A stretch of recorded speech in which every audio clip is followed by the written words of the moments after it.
Hello, welcome to royal kids academy. तो जैसे ही अगर हम आज बात करने वाले हैं इको का चैप्टर फर्स्ट जो है आपका विकास, ठीक है, जिसको हम क्या बोलते हैं डेवलपमेंट। अगर हम बात करें डेवलपमेंट होता है क्या या विकास होता है क्या है, हम बोलते हैं ना कि हमारा विकास हुआ, ये बेसिकली है क्या। अगर एक एग्जाम्पल लें हम विकास का, अगर हम बात करें 9th क्लास में आपके बाई चांस कितने नंबर आए, 85 मार्क आए, ठीक है, 9th क्लास में। अब आपकी 10th है तो 10th में आए आपके 95% मार्क्स। तो यहाँ पे आपका क्या हो रहा है, विकास हो रहा है। तो इसको हम क्या बोलते हैं कि आपका क्या है, विकास, ठीक है। तो उसी के ऊपर हम चैप्टर पढ़ने वाले हैं कि विकास क्या होता है, किस तरीके से होता है,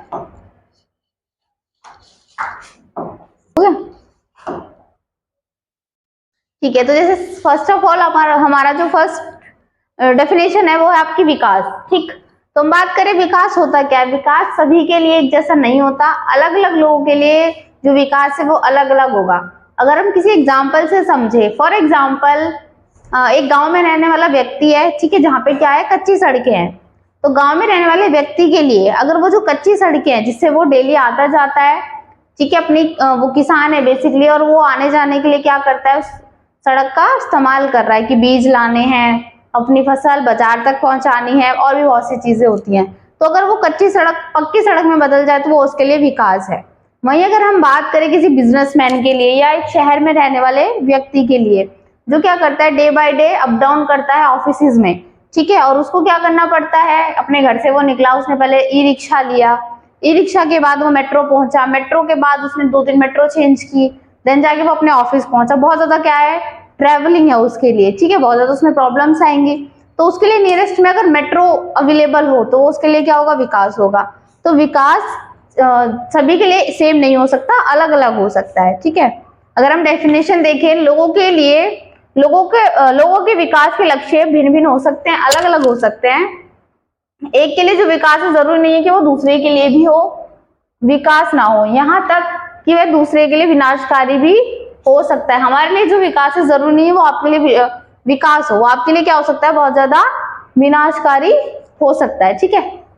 तो अगर हम नेक्स्ट बात करें आय और अन्य लक्षण, ठीक है, जो आय होती है आपकी और इसके क्या है, अन्य लक्षण। इससे पहले अगर हम बात करें जो विकास है आपका, क्या है विकास, यहाँ देख लेते हैं। जैसे विकास है तो विकास दो चीजों पे होता है, एक होता है आपका अर्थव्यवस्था और एक होती है आपकी आर्थिक विकास। अर्थव्यवस्था की बात करें तो ये पूरी कंट्री से जो रिलेटेड होती है, मतलब पूरी कंट्री के अंदर जो व्यक्ति है वो कितना अर्न कर रहे हैं उसको हम क्या बोलेंगे, अर्थव्यवस्था बोलेंगे।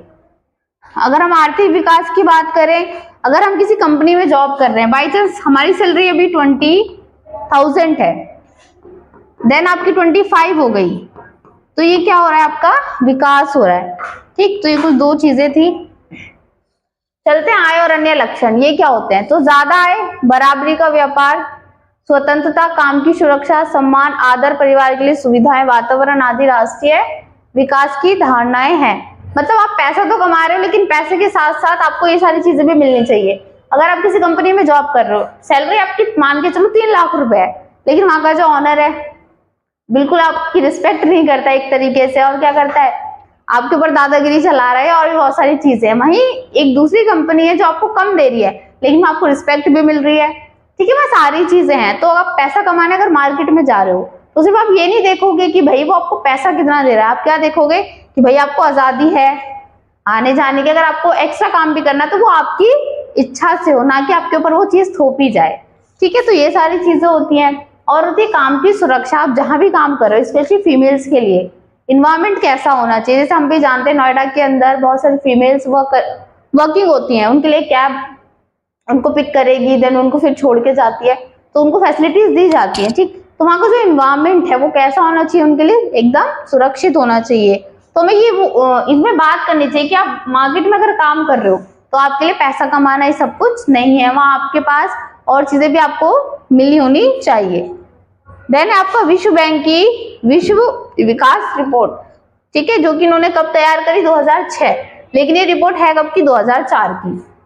तो प्रति व्यक्ति आय का मतलब होता है कि अगर हम बात करें कि एक बंदा महीने का कितना कमा रहा है, इस बेसिस पे हम क्या करेंगे, उसकी इनकम देखेंगे। प्रति व्यक्ति आय जिन देशों में आपका ये जो डाटा दिया हुआ है रुपए प्रति वर्ष या उससे अधिक है, तो वे समृद्ध या विकसित राष्ट्रीय कहते हैं। अगर हम बात करें कि कुछ डाटा दिया हुआ है कि अगर इतनी प्रति व्यक्ति आय है आपके पास, तो आप किस में आओगे, समृद्ध और विकसित राष्ट्रीय कहलाओगे। जिनकी आय आपकी कितनी है, 37,000 रुपए प्रति वर्ष है, उससे को हम क्या बोलेंगे कि वो विकासशील है, कि वो विकसित हो रहे हैं बट अभी हुए नहीं है। फिर अगर हम बात करें धारणीय विकास की, तो विकास हो पर इससे परिवेश पर्यावरण को हानि ना पहुंचे। मतलब क्या है कि आप क्या करो, अपना विकास करो, लेकिन इन्वायरमेंट को उससे क्या ना हो, मतलब इन्वायरमेंट इफेक्ट ना पड़े। अगर हम बात करें जैसे उद्योग है, उद्योगपति भाई बिजनेसमैन होते हैं, उनको क्या करना होता है, उनको सिर्फ अपने बिजनेस से लेना देना होता है। भाड़ भट्टी में गई पूरी दुनिया, सिंपल सी चीज है, ठीक है। उन्होंने उद्योग लगाया बाई चांस, और उद्योग के अंदर, उनकी फैक्ट्री के अंदर बहुत ज्यादा जहरीली गैसेज हैं, जिनसे उनको क्या होता है, बेनिफिट होता है बहुत ज्यादा। लेकिन आसपास का जो इन्वायरमेंट है, मान के चलो वो तो काम करके चले गए, रात को इमरजेंसी आ जाए कुछ ऐसी, तो उनकी जो आसपास का इन्वायरमेंट है वो क्या हो जाएगा, खराब हो जाएगा। तो विकास हो, अच्छी बात है, आपको ज्यादा से ज्यादा डेवलपमेंट हो, लेकिन उस एनवायरमेंट को और आपको कोई प्रॉब्लम नहीं होनी चाहिए।